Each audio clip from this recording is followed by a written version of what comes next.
The click action allows you to click on an element. Let's demonstrate.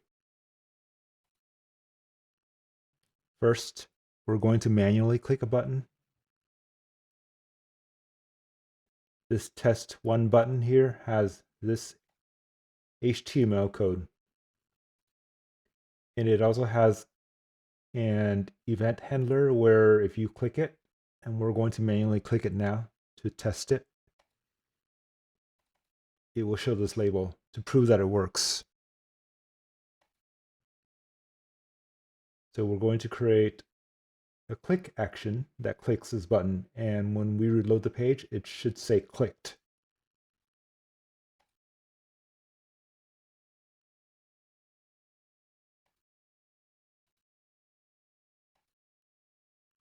Enter the CSS selector or XPath of the element to click. So you can use this CSS selector. Input name attribute equals test1.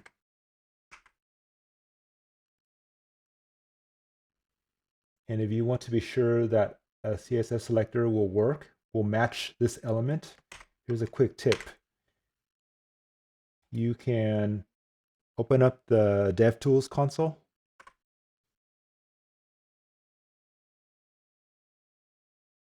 Make sure you're in the console tab, and then type this, enter this document, query selector,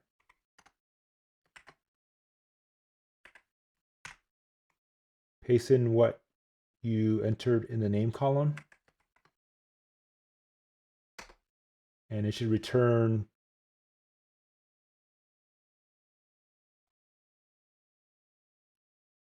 this element highlighted for you like that. Then you're ensured that it's going to match correctly. So we just verify that this selector works. Let's save it. And when we reload the page, it should click this button, test 1. Yep.